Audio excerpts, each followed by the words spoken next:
Hello everyone, this is me Safia here. मैं आपके लिए लेके आया हूँ एक और रीडिंग जो कि होगी for whoever needs it. Topic reading का रहेगा उन लोगों के लिए जो जानना चाहते हैं कि आपका पर्सन राइट नाउ आपसे क्या कहना चाहता है, क्या है उनके दिल में जो वो कहना चाहते हैं बट कह नहीं पा रहे। अपने मैसेजेस के साथ वो रिवील करेंगे अपनी फीलिंग्स। So stay tuned. और रीडिंग शुरू करने से पहले रिमाइंड करवा दूँ कि ये एक जनरल रीडिंग है, सबके साथ मैच कर भी सकती है और नहीं भी। सो जो बातें जो मैसेजेस मैच करते हैं आप उन मैसेजेस को पिक करो और बाकी सबको छोड़ दो। अगर आप पर्सनल रीडिंग्स चाहते हो पेपाल से या इजी पैसे से पेमेंट कर सकते हो। सिर्फ तभी रीच आउट करो ताकि आपका भी टाइम वेस्ट नहीं हो और मेरा भी।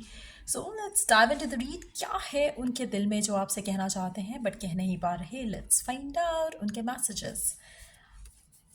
Do you love me the way I do. आपका पर्सन क्वेश्चन करता है कभी कभी कि क्या आप भी उनसे प्यार करते हो जैसे वो करते हैं।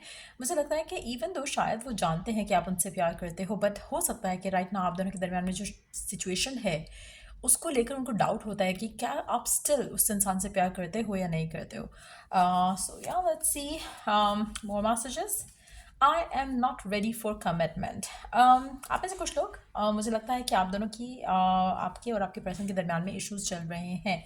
शायद आपका पर्सन कमिटमेंट देने के लिए रेडी नहीं है और आपको डाउट होता है कि शायद वो कभी कमिटमेंट देंगे भी या नहीं। लेकिन उस वजह से अगर आपने अपने आप को पुल अवे किया है या डिटैच किया है तो आपका पर्सन वंडर करता है कि क्या आप स्टिल उससे प्यार करते हो या नहीं, क्योंकि अभी तो वो फिलहाल कमिटमेंट देने के लिए रेडी नहीं है। सो क्या आपके दिल में उनके लिए जो प्यार था या है क्या वो बदल गया है, क्या वो चेंज हो गया है, क्या आपके इमोशंस बदल गए हैं इस इंसान के लिए। सो ये वंडर करता है कभी कभी आपका पर्सन, क्योंकि वो रेडी नहीं है कमिटमेंट के लिए। सो वो जानना चाहता है कि क्या आप स्टिल उससे प्यार करते हो। अगर आपको वो कमिटमेंट नहीं भी करता और शादी की बात नहीं भी करता, चीज़ें आगे नहीं भी ले जाता, तो do you still love this person. इस इंसान को थोड़ा डाउट है इस चीज़ के लिए। Let's see next message. I have moved on but I still love you. आपका पर्सन कहना चाहता है कि शायद वो मूव ऑन कर चुका है बट वो स्टिल आपको प्यार करता है। यहाँ पर जो सिचुएशन है उसमें move on doesn't mean to move on to another person.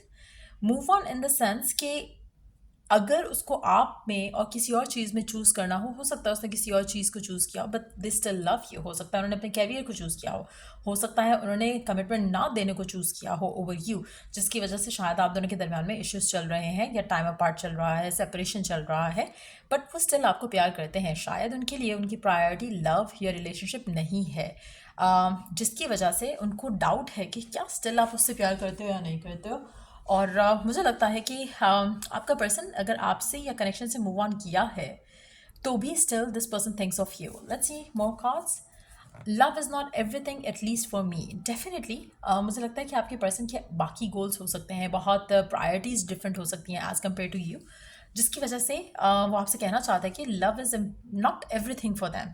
It might be important लेकिन सब कुछ नहीं है उसके लिए। उसको उसको बाकी चीज़ें भी अपनी ज़िंदगी में देखनी है, जो कि शायद इम्पॉर्टेंट है। हो सकता है उसने अपनी फैमिली को चूज़ किया हो आपके ऊपर, और स्टिल आपको प्यार करता है लेकिन बिकॉज ऑफ फैमिली आपसे शादी या कमिटमेंट की बात नहीं कर रहा। Let's see more messages. Can you forgive मी। आपका पर्सन मुझे लगता है कि वो जानता है कि उसने गलत किया है। अगर जो भी आप दोनों के दरमियान में सिचुएशन है जिसकी वजह से शायद वो आपसे बात नहीं कर रहा या वो आपको चूज़ नहीं कर रहा गिवन सर्कमस्टांसेस में, वो जानता है कि उससे गलती है, गलत हो रहा है या गलती हो रही है, लेकिन वो सीख करता है फॉरगिवनेस आपसे इस पूरे सिचुएशन को लेकर। Can you forgive me again. We do have two cards asking for forgiveness. So definitely person चाहता है कि आप उसको माफ़ कर दो और लेट थिंग्स बी, सरेंडर करो राइट नाउ गिवन सिचुएशन में, क्योंकि अभी वो शायद मूव ऑन कर रहा है आपसे, लेकिन चांसेस हैं कि ये पर्सन आपके पास वापस आए। अगर आप लोगों का सेपरेशन हुआ है रिसेंट टाइम से, ये पर्सन फॉरगिवनेस के लिए डेफिनेटली वापस आएगा, किसी और चीज़ के लिए आए या ना आए। Let's see more calls here. और क्या कहना चाहता है आपका पर्सन आपसे, क्या है इसके दिल में जो रिवील करना चाहता है आपको,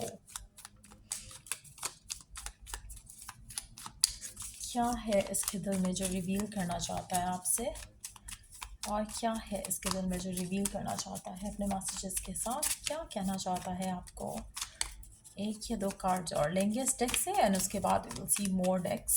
लेट्स सी क्या कहना चाहता है आपका पर्सन आपसे गिवन सिचुएशन में। I am ready to take that next step with you. Like I said earlier, मुझे लगता है कि आप में से कुछ लोगों के लिए आपका पर्सन ऑलरेडी आपसे दूर जा चुका है और शायद अब आप उस जगह पर हो जहाँ पे ये पर्सन वापस आने वाला है और कमिटमेंट के लिए रेडी भी होगा। सो अगेन, अगर आप सेपरेशन डील कर रहे हो और ऐसी सिचुएशन है जहाँ पे पर्सन ने किसी और को चूज़ किया ओवर यू, फैमिली की वजह से, अपनी वजह से, कैरियर की वजह से आपसे मूव ऑन किया, तो मुझे लगता है कि चांसेस बहुत स्ट्रांग है ये पर्सन वापस ज़रूर आएगा, चाहे फॉरगिवनेस के लिए आए, चाहे एक नए चांस के लिए आए। आप में से काफ़ी सारे लोगों के लिए पर्सन वापस आना चाहेगा और अगर आप ऑलरेडी सेपरेशन में हो तो ये person wants to come back with you, वो रेडी है आपके साथ नेक्स्ट स्टेप लेने के लिए। लेट्स सी मोर मैसेजेस और क्या कहना चाहता है आपका पर्सन आपसे।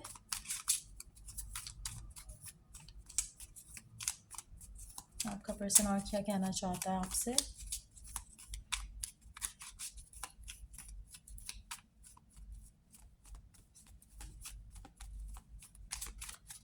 और क्या है उसके दिल में जो कहना चाहता है। You make me feel important. अच्छा, एक चीज़ यहाँ पे मैं मेंशन करूँगी, ये पर्सन आपके पास वापस इसलिए भी आएगा क्योंकि इसको कोई और इतनी वैल्यू वर्थ नहीं करेगा जितना आप करते हो। इवन वो लोग भी जो कि इसकी ज़िंदगी में राइट नाउ इसके लिए इम्पॉर्टेंट है, चाहे वो फ्रेंड्स हैं या फैमिली है, जो कि अगेन जब इसको रियलाइजेशन होगी इस चीज़ की कि शायद आपसे ज़्यादा इस इंसान को वैल्यू वर्थ कोई नहीं देता है, तो ये पर्सन आपके पास वापस ज़रूर आएगा उस लव के लिए, उस फीलिंग के लिए जो कि शायद आप इसे देते आए हो। लेट्स सी क्या मैसेजेस हैं। और you are always on my mind. आपका पर्सन कहना चाहता है कि आप हमेशा उसके दिल पे, दिमाग पे छाए रहते हो। You are and you will always be my forever love. आप डेफिनेटली इसकी मोहब्बत हो और हमेशा रहोगे। When the time is right, I am marrying you and only you। आपका पर्सन कहना चाहता है कि जब टाइम सही होगा या सही वक्त होगा तो ये पर्सन आपसे ही शादी करेगा। अगर गिवन सर्कमस्टांसिस में फ़िलहाल अभी ये इस सिचुएशन में है जहाँ पर ये अपना डिसीजन नहीं ले पाता है खुद, तो भी ये पर्सन आपसे एक तरह से कमिट कर रहा है अपने मैसेजेस के साथ, आपको कंफर्म कर रहा है कि वापस आएगा आपके पास और जब रेडी होगा फॉर शादी, फॉर मैरिज, तो ये आपसे ही करेगा। से यू आर ऑल माइन। आपका पर्सन चाहता है कि आप इसको कमिटमेंट दो कि आप इसके हो और इसके रहोगे, प्रॉमिस करो इससे। I will never leave you. आपका पर्सन आपसे कहना चाहता है कि वो अल्टीमेटली आपको कभी छोड़ेगा नहीं।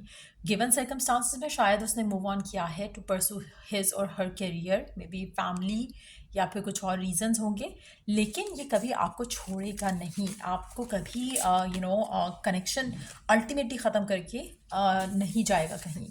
सो लेट्स सी कि गिवन सिचुएशन में आपके लिए ओरेकल गाइडेंस क्या है। गिवन सिचुएशन में व्हाट्स द ओरेकल गाइडेंस आपके लिए। Okay, your life partner is not ready and coming. आप में से कुछ लोगों के लिए आपका लाइफ पार्टनर जो है वो रेडी है और आ रहा है आपकी ज़िंदगी में। आप में से कुछ लोग एरीज या जेमिनाई हो सकते हो या फिर इन दो साइंस को डील कर रहे हो सकते हो। Make them come back, no more chasing. Divine नहीं चाहता है कि आप इस इंसान को चेज करो। आपको फेथ रखना है, बिलीव रखना है, कॉन्फिडेंस रखना है अपने अंदर, अपने प्यार के अंदर, और ये पर्सन खुद आएगा आपके पास। आपने इसको चेज नहीं करना है। अगर आप चेज कर रहे हो तो you are doing the mistake there. ठीक हो क्या? टाइम इन द नेचर आपको बहुत हेल्प कर सकता है। आपकी आपकी पूरी सिचुएशन बदल सकता है time spend in the nature. उसमें क्या होगा कि जब आप नेचर में टाइम स्पेंड करते हो, चाहे वो ग्रीनरी है, वाटर बॉडी है, आप डेजर्ट में चले जाते हो, जहाँ पर भी आपको एक कनेक्शन फील हो नेचर से, डिवाइन से, स्पेंड टाइम वहाँ पर। आपको कहीं ना कहीं आपके माइंड में कुछ ऐसे थॉट्स, आइडियाज़ आएंगे जो कि आपको आपकी ड्रीम गोल के पास लेकर जाएंगे। एक और चीज़ होगी, आप डिप्रेशन से निकलोगे, नेगेटिविटी से भी निकलोगे। एंजल नंबर्स एंड अलाइनमेंट, अगर आप ऑलरेडी एंजल नंबर्स देख रहे हो, सो इट्स अ साइन कि आप और आपकी डिज़ायर को अलाइन किया जा रहा है। सो ये थी रीडिंग आप लोगों की। अगर आपको हेल्प किया हो, गाइड किया हो, तो लाइक शेयर सब्सक्राइब जरूर करो। टिल द नेक्स्ट रीडिंग आप लोगों के लिए टेक केयर, बाय।